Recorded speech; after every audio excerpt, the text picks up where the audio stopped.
So HPA Gel Blaster tech has been hitting the market in a pretty big way. If you're like me, at first, I was very skeptical about the value in doing that. Now, for those of you that don't know, HPA systems operate quite differently to how your typical AEG or electric blaster works. Instead of using motors and gears to drive a piston and compress air inside the gearbox, a HPA system actually relies on a fixed air supply, so something like a paintball tank, which already has compressed air in it. That air then comes out and feeds into the blaster into a HPA engine, which then controls the flow of the air, the rate of fire, and all those sorts of things to propel the gels down the barrel. And I remember about a year ago, I was seeing posts from Brent Alderton of Azrael's Armory, and he was putting up these videos and pictures of these HPA builds. And I remember distinctly thinking to myself, why? Now, the reason is, like, HPA by any means is not cheap, right? It's gonna set you back a fair amount to actually put a HPA engine into your gel blaster. And for me, what didn't really make sense was that gel balls, especially at the time, they certainly have a limitation as to what they're actually capable of. So in my mind, I kind of thought, well, there's probably not a lot of value in the amount of money you're putting in for a HPA system versus the performance increase that you get out the back. But I was wrong. Maybe that was ignorance.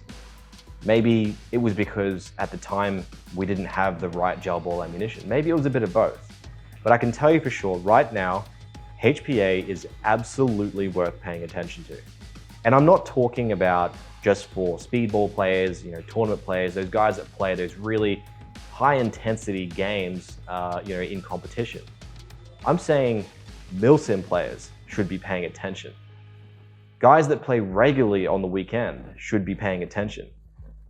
If you're looking for a blaster, or you want a blaster that is performant, it's reliable, it requires very little maintenance, it's easily tunable, it's accurate, it's consistent. If you want those things, you really need to be paying attention to what's going on with HPA. I changed my mind about 6 weeks ago.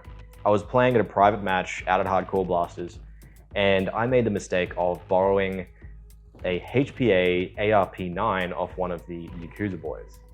Now, for reference, I am not a speedball player. I haven't played at Speedsoft Australia, I haven't played at any tournaments.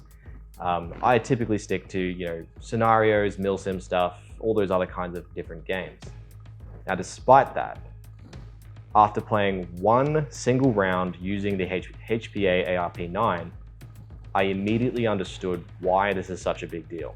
So what does HPA give you? It gives you instantaneous trigger response. Absolutely no delay between you pulling the trigger and a gel flying out the end of your barrel. It gives you reliable semi-auto. It gives you consistent performance, which means you get consistent grouping, consistent gel trajectory.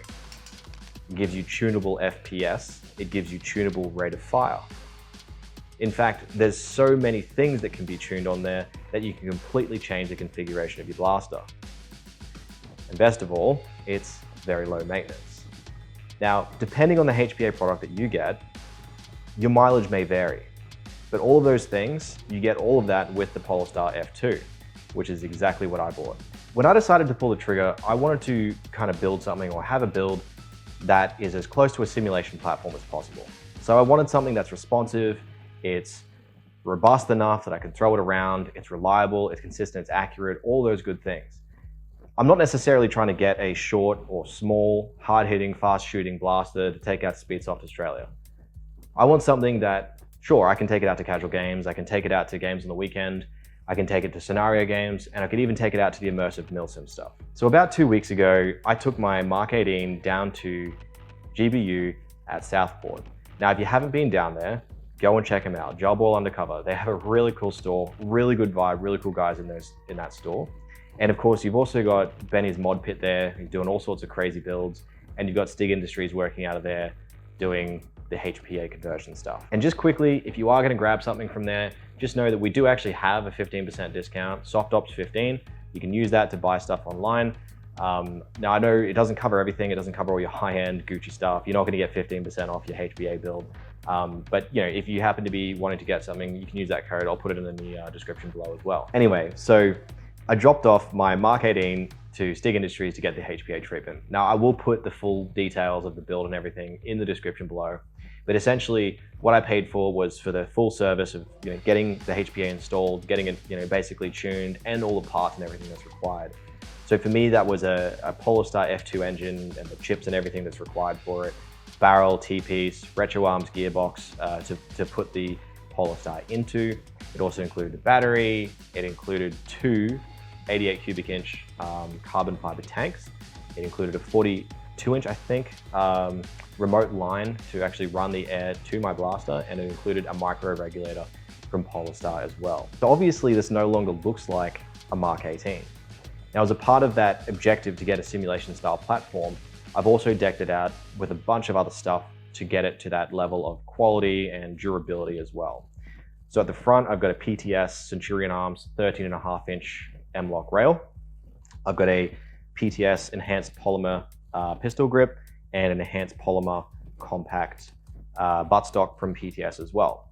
Over the top, I've got these accessories from RA Armament. If you haven't checked them out, you need to go and check them out. It's really high quality stuff. It's really durable. I've thrashed the hell out of the stuff that I've got from them in the past as well. But on the top, I've got a Trigicon ACOG 4x replica, which also comes with an RMR, and it's got a working fiber as well. And then at the front, I've got a D-Bar A2 hooked up to a dual pressure switch with a Surefire attachment or flashlight as well. Now, I'll go through why I have that stuff in another video, but that's kind of what you see here. And again, that stuff will be in the links as well. But I haven't changed anything internally. The only thing I did was I changed the inner barrel just to match up with the overall length of what I'm doing. But everything else is exactly as it was when I got it from Stig.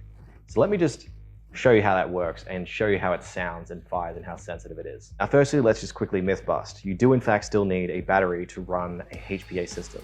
This battery powers the control unit and helps power the solenoids to actually release air into the unit. So that just goes into the buttstock.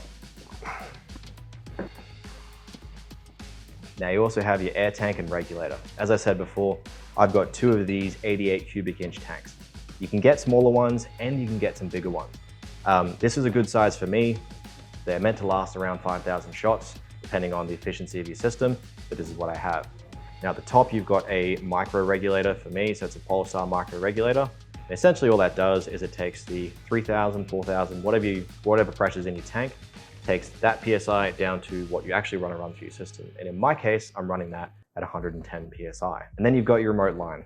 So this is what I got. I believe it's a 42-inch. Essentially, this plugs straight into the regulator.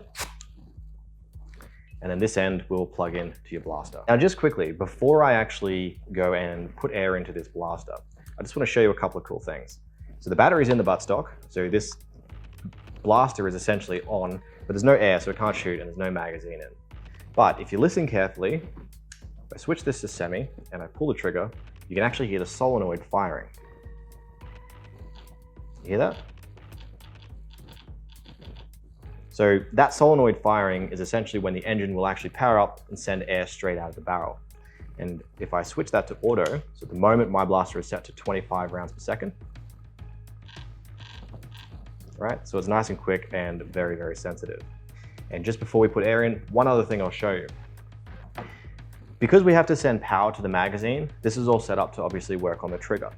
What's really cool is that on semi, once that solenoid is pulled back, there's still power being sent to that mag terminal. So what it means is when you go to reload or change your magazine, you can actually hold that trigger in and then insert the magazine.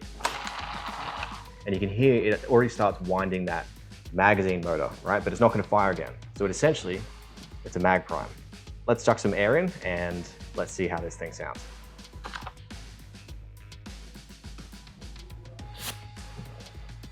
All right, now I'll show you some footage of me actually shooting some gels, but for the moment, I'm not going to shoot gels inside the studio because I don't want to make a mess, all right?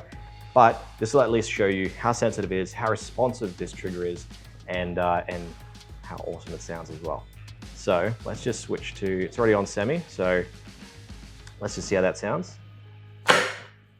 All right, and you'll see how sensitive this is. How cool is that?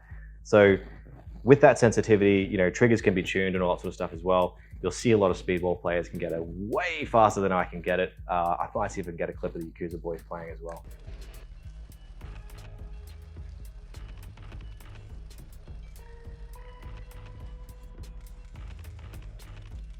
But here is what it sounds like on auto. Again, 25 rounds per second. How cool is that? Before I go on, I just want to talk about that rate of fire. So with the HPA systems, I'm pretty sure this is the case for all of them. I at least know that's the case for the F2. With the control unit that's sitting in the buttstock of that blaster, you can actually tune a lot of stuff, right? You can tune how fast the nozzle moves. You can tune how much air goes down the barrel. You can do all sorts of stuff. One of the settings in there also allows you to very quickly change the rate of fire. So at the moment it's set to 25. With the click of a button, I can tune that up to 60. And I've heard of people achieving 70 rounds per second feeding through these HPA systems. Now, I've seen some retailers talk about the high rate of fire and talking about why it's really cool and you might want to go and buy it because it fires so fast. But I do just want to point something out. That rate of fire may not be a selling point for long. I've already spoken to some field owners and they're aware of the capabilities of HPA blasters. So it wouldn't surprise me if down the line that there are going to be, things in place to say, hey, your rate of fire may not be able to exceed 35, 30, I don't know what it'll be, right? Or maybe they'll even semi-lock this. I have no idea.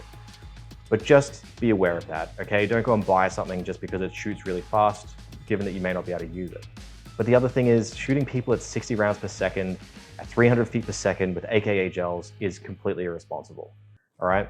So just because you can doesn't mean you should, all right? But with that, let's move on. Once I got my blaster back from Stig, I was able to, I was fortunate enough to be able to head out to Wacol during the day and actually start putting my blaster through its paces at Milsim East in the village.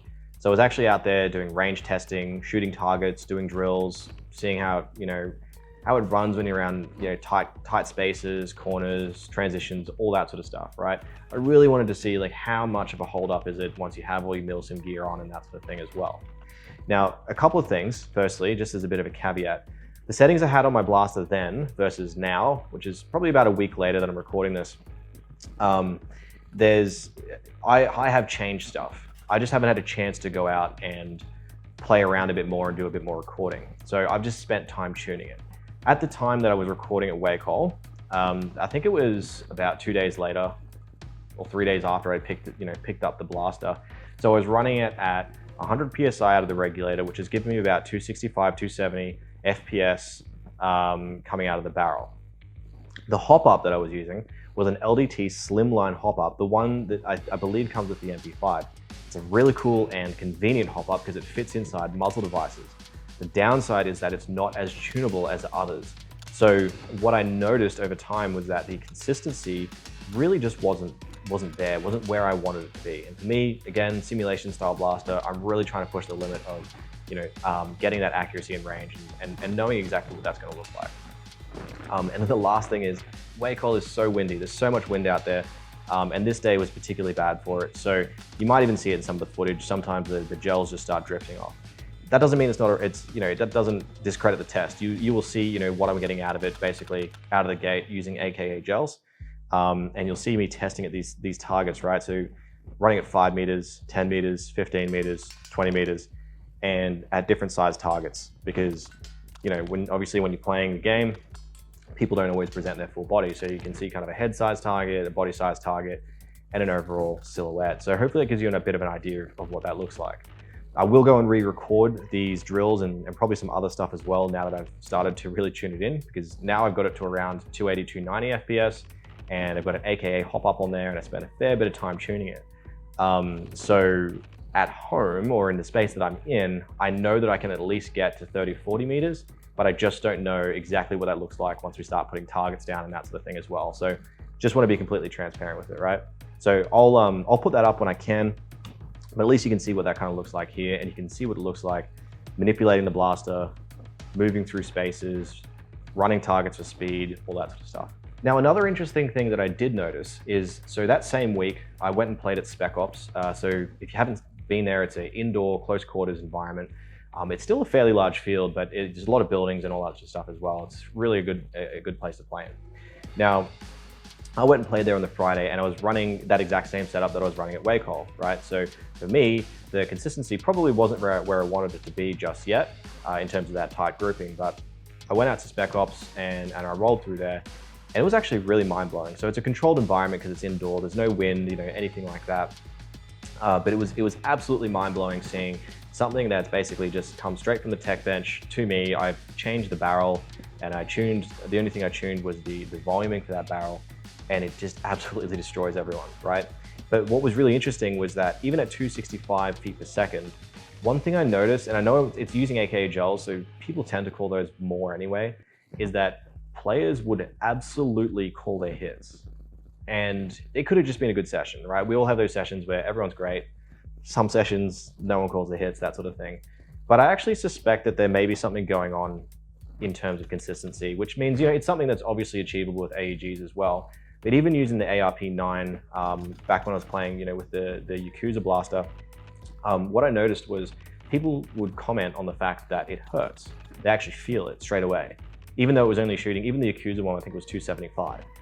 And what I suspected is, after having some conversations, is I suspect the consistency and the responsiveness of the blaster is what's actually contributing to it. So what I mean by that is when you're hitting an enemy player, you're not just hitting them with, you might hit them with a 260, and a 220, and then a 210, and then a 250. It's actually like coming out at like 265, 265, 265, 270, 265. So if you happen to, hit a player and with a few extra follow-up hits, they're actually going to call out straight away, especially if it's already hurting, because it's all hitting them at that same velocity. So I really suspect that's something to do with it. And again, that doesn't mean you can't do that with an AEG. Obviously you can if you've tuned it really well. But that was really, really cool, really interesting. So just take note of that. Now, of course, there have to be trade-offs, right? There have to be trade-offs with going and changing this whole system over, changing to something that uses air tanks, that sort of thing as well. And you're absolutely right. And look, there's some things for me that I had to get over in order to actually go and drop the cash and start rolling a HPA system. For me, those things were running a remote line, running around with a tank on your back, and having to deal with air refills. They were the main ones. And so what I mean by that is, when I've seen, even in airsoft videos online and even paintball, because paintball run remote lines as well, I've seen a lot of guys, running those things, and in my head, because I haven't run it before and I never really used it, all I could see was getting tangled, right? It's like an extra cable running around, getting caught up on things, getting snagged on your gear, snagged in the bush, snagged on obstacles, that sort of thing as well. As soon as I used that Yakuza ARP9, I think it is an absolute mind shift. So rest assured, if that's one of the things that you're concerned about, I don't think you will get your remote line as tangled as often as you think. For me and my particular setup, I've gone and played at Debra, which if you haven't seen is thick scrub, right? There's lantana, there's bush, there's all sorts of stuff everywhere. I've gone and taken this system out there and I didn't get tangled once. And that's in the bush, right? So I didn't get tangled out there. Even in the close quarters environment, and you can see some footage here of me even testing it and running drills through Wacol. I don't have footage from Spec Ops, but you can see that shoulder transitions, moving around corners, manipulating your blaster, that sort of stuff, it's actually completely uninhibited. Now the line that I have is a 42-inch line, and I think you can see in some of this footage as well, that there is a bit of slack there, right? Like there's enough slack that in theory you could actually get it snagged. So I'm actually looking at maybe getting something slightly shorter just to get rid of that slack, because even when you transition shoulders and move around, they're still planning a line there for you as well. And a lot of that also comes down to how you run your setup.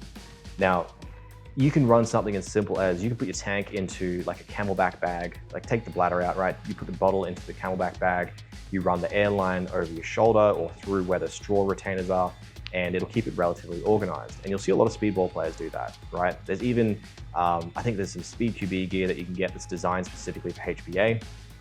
But for me, what I wanted, right, because looking into that simulation, milsim stuff and all sorts of things, I wanted a modular platform. So what I actually have is I have a piece of kit from Loadout Locker. So they sell twin Falcons, load bearing gear and all that sort of stuff. They have a plate carrier, which is the JPC version 2. And they also have a compactable, I think it's expandable hydration pack. That expandable hydration pack easily carries my 88 cubic inch tank. It slips inside. The only hang up that you might have with that is on the 88 cubic inch is that your regulator does sit slightly outside of the backpack. So I just have an old dump pouch that's over the top of that to cover it up and protect it. And I run the cable over my shoulder, down over the front of my JPC, and it's all hooked away and doesn't get snagged on anything. If you get a smaller tank, if that's really like an issue for you, you can get a smaller tank and it will completely be hidden inside something like that hydration pack. But that kit is really good. It's really modular, so it means that, hey, if I want to run without that JPC, I can just take the hydration pack off, turn it into a backpack, and I can just run around with a battle belt. So I'll have a whole segment on showing how that system works and what I worked out with the loadout locker guys to say, well, how do we run this as HPA? Because it's really, really cool because you kind of spend a little bit of money on that kit and you're set for whatever situation. Now, in terms of running around with the bottle itself in your back or on your back and that weight and that sort of thing, honestly, 88 cubic inch, I think it weighs like a kilo once you've filled it up with air and that sort of stuff. It's a carbon fiber tank.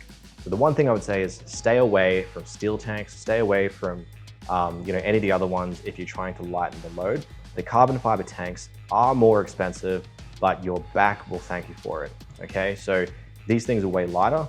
Honestly, you don't even notice it. Same thing, I ran around a Debra all day with it, barely even noticed it. If you have a bad back, then obviously, you need to have a think about that. Maybe see a physician about what you want to do, or you can get smaller tanks, right? There's other options as well. We'll talk about them at some other time, but honestly, a tank and a remote line is completely a non-issue. Try it once and you'll see what I mean. The last one, of course, is getting your air filled. Now, the reality is, if you're using HPA, you have a limited air supply. AEGs don't have that, right? Because they have a system that basically creates the compressed air for you. Whereas with a HPA system, if you don't have enough air to run for the weekend, if you don't have enough air to run a game, then you're in trouble. For reference, the 88 cubic inch tank, Stig told me when I picked my blaster up, it's roughly tuned to be able to run 5,000 semi-auto shots before you're out of gas, or air more accurately. And that depends, right? That depends on how full the tank is and all that sort of stuff as well. 5,000 shots is a lot. For me, there are weekends where I'll go out and I will play non-stop. I'll play Friday night, Saturday, Sunday. So I actually got 2 tanks for that exact reason. I don't want to be running back and forth all over the city to do it. But if you're thinking about doing it, you need to know where you can or can't, get your air filled up. I live very close to Spec Ops, so I can just head straight to that paintball place. They'll fill up my air for me. They charge $5 and I'm good to go for the weekend. Simple as that. There are some scuba places that can do it as well. And maybe if you're not in this area, maybe there's a paintball place or something similar near you. Or maybe if you know someone with a compressor, they can actually just go and fill that with air for you. Just take note, if you're gonna try and do that stuff yourself, make sure you're actually qualified to do it, or you have someone with expertise to show you how to do it properly. So hopefully that gives you a really good idea of what HPA is, what it's delivering in terms of performance, and more importantly, why, regardless of the kind of player you are, why you should care about it. Now, if you're the kind of player that is simply looking for something as close to a simulation platform as possible, I'm sure a gas blowback rifle would be the thing that you want, but we're just not yet there yet. There's no product like that on the market yet. I hear rumors and whispers of things going on, but until we're there, this is probably the next best thing in terms of that performance, the consistency, the responsiveness, and of course you get that little mag prime in there as well, which means that you can actually still do your drills, you get instant availability of ammo, which is really cool. Now, if you want to get a HPA setup, there are a few retailers doing things with HPA, but if you want this setup, the Polarstar F2 and the same sort of things that are sitting in here, go to GBU and go and see the Stig, right? He'll sort you out. He's done everything that's in this blaster. He tuned it, he did all the bits and pieces for me, and honestly, he gave amazing service. So shout out to Stig, thanks for what you've done. But honestly, this guy, he's given me all the advice I need. He knew exactly what I wanted to do and built for what I was trying to achieve, and helped field a whole bunch of other questions as well along the way, which is really, really good. Now, if you're curious about all the parts, the pieces, the accessories, and everything that are on this blaster, I will provide the links to this below, and I'll also be doing a video just a little bit later on, just showing you what all these pieces are, as well as other accessories that I have, things like the L-can, that sort of stuff. So you can see what that is, the quality of it, why you might want it, why you might not, all that sort of good stuff. So that'll drop a bit later on, just so it's on its own. And I'll do the same thing for the loadout locker gear that I'm actually running to manage all of my HPA stuff, right? So as I said, it's a really modular system from Twin Falcons, really, really good quality kit. but I'll do a separate piece on it just so you can see what the options are and what the best way to run that is as well. And of course, as always, if you want to stay up to date with gel ball news, or if you want to see all the games in Australia, make sure you get onto the app, get onto the Soft Opt app. I try to keep that updated for you so you can find where to play, safe places to play, cool events, all that sort of stuff as well. Thanks for watching.